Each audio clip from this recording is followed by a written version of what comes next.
So we're getting Lulu all cleaned up. We head to Colorado tonight, so we're trying to get everything all packed up. But we're heading to Colorado to do with everything regarding my dad's death. My brother and my mom have been getting everything ready. Mainly it's going to be sucky because we'll have to be there and maintain distance for a while until enough time has passed. We haven't done anything for a week, so been completely isolated for a week, other than I think we went to Walmart once. Basically a week after that, then we can act normal because we've basically been in quarantine for 14 days from the river trip. But really we stayed a ways from everybody there too, but just to be safe, we're gonna go ahead and make it 14 days from then. Lulu has a good day, and then Lulu, that's our dog, if you're up to speed with this, she got hit by a car a year or so ago. We spent a lot of money to get her all back in as best as we could, and she's been a happy dog, but over the last 2 weeks she's just getting old.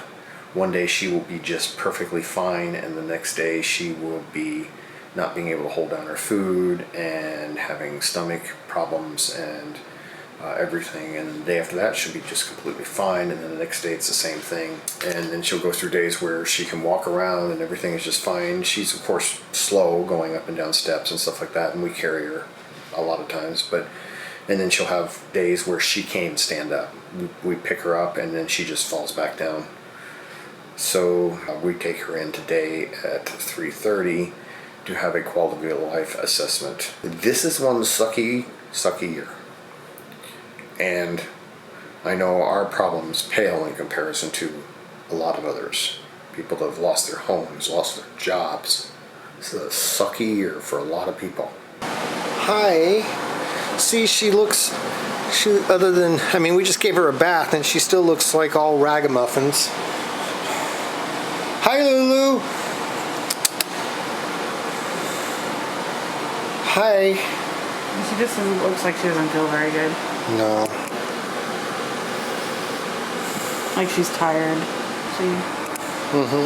Should I give her a bone?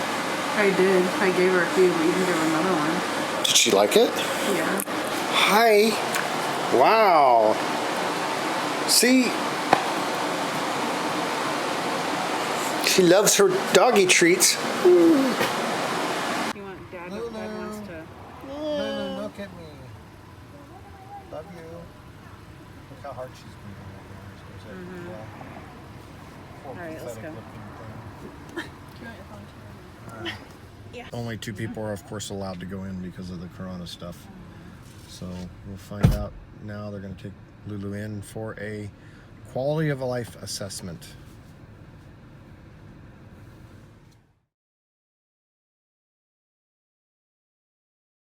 It's the wee hours of the morning. Well, I was hoping to get her out of here by 2, but it's probably about 5 right now. We got our kitty. He's got to go with us. We got our kitty in the cage. Camper's all packed. I have to disconnect the electric. We're gonna try our cat. I mean, I don't know. This is what we got for a litter box. I don't know how well that's gonna work. It's awfully big, but we'll see. These are the things we use, the pellets. We kind of like those. All right, everything is stowed away. I'm gonna take my coins to show my brother. And got our canoe. We have enough clearance. I could actually go back a little further with my canoe. This is a 14-foot. This is a little further forward than I would like it, but I think I can go back an additional foot. And I think I would clear even under the most steepest of grades. You know, like where the trailer is pinching. So I'll probably move that back, but for now we just want to get on the road. While we're gone, Grant's gonna come and fix her railing, so one more thing will be getting done, and we're going to start working on the soffits and getting all that done. I accidentally dropped this out the window. That's not good. Power. Disconnect power.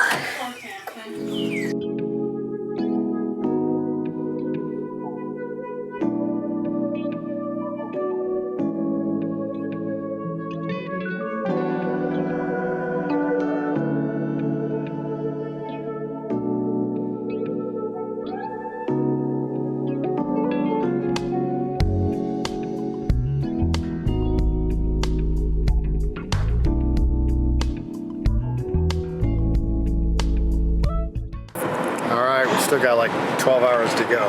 We're somewhere in the middle of Nebraska. I did have to move the boat back.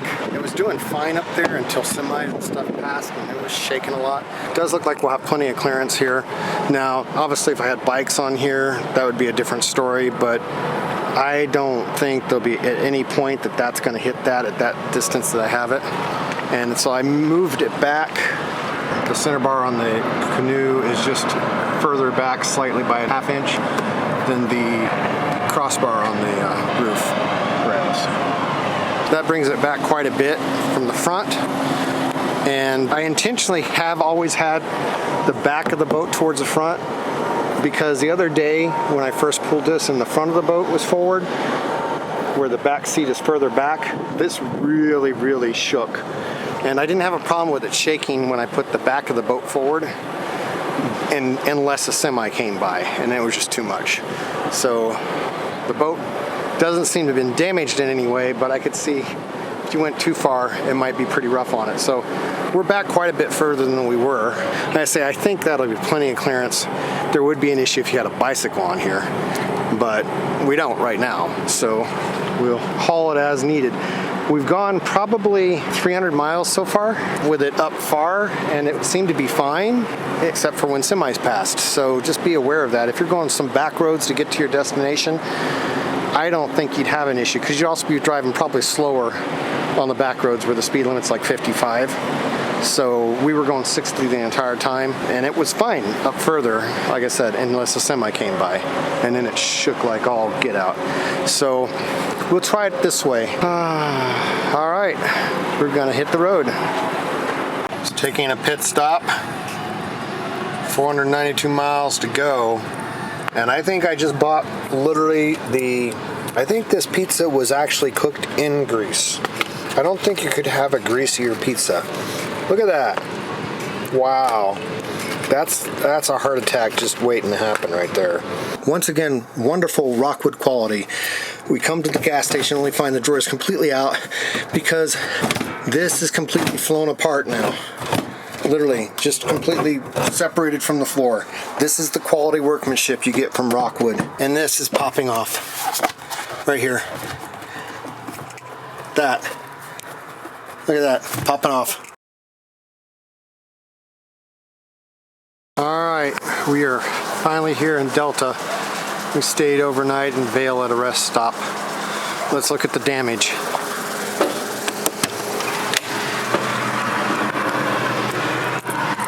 And of course, the first issue I have as soon as I go to open the door is it won't open because the keypad is hot. As I tried to tell Leach Camper Sales that it doesn't work when it's hot, and they couldn't figure out why they couldn't reproduce the problem in the wintertime instead of just replacing the lock. Don't use Leach Camper Sales. Council Bluffs, Iowa. Morons. Then, let's go ahead and address what I saw last night. It's not a Rockwood issue, although it could have been built a little beefier.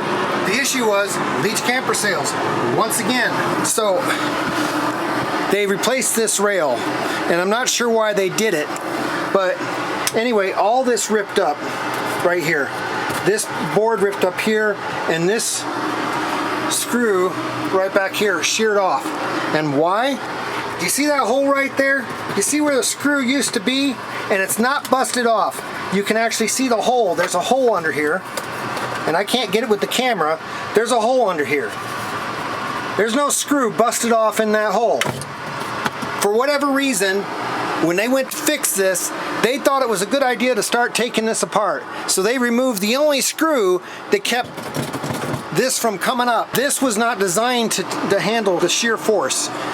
This should add more screws. That's Rockwood's fault. But this screw is missing. Who worked on the drawers last? You name it, Leach Camper Sales. When you look at all the other issues I've had after they did their warranty work, go back to that video. You can search it on my channel. Should you buy camper? Search on my channel, you'll find it. The point being is, this screw is now missing. We went 10,000 miles without this falling apart. Leach Camper Sales works on it. This screw is now missing, and this is all falling apart. The drawers were all slidden out. Fortunately, these didn't seem to get busted, so I can fix it pretty easily. But these were already shot, as you can see.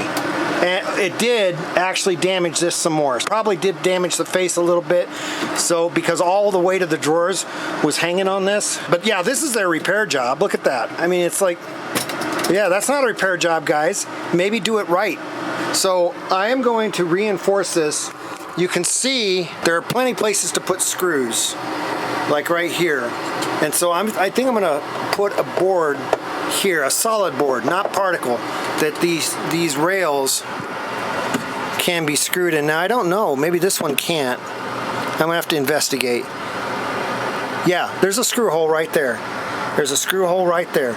So if I put a nice solid 2x4 right here, that's fastened to this somehow, I'll figure it out, and then I can screw these into here rather than just being this, so that it's solid. This always has had a split, so I'm not going to reconstruct it, but I'm going to put multiple screws down here. I'm replacing this with rails. I bought matching rails that match these.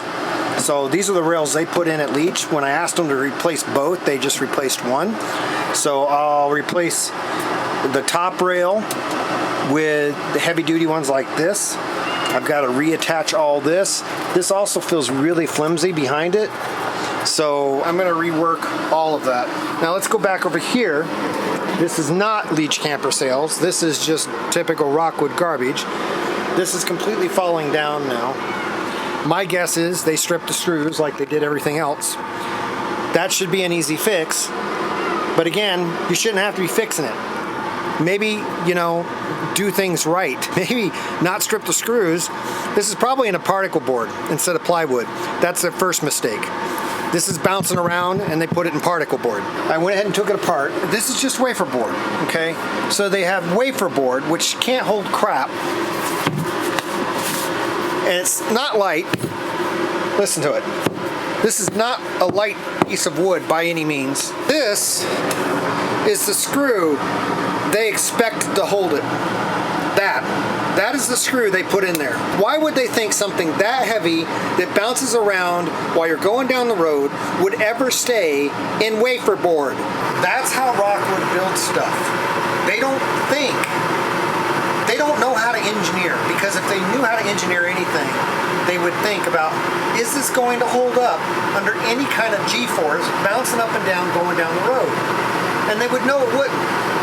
This should have been made with plywood. And then those screws might have worked. What I'm going to end up doing is I'm going to take and find some good looking screws with those fancy washers and run all the way through, from the outside all the way through, and that way it'll be solid.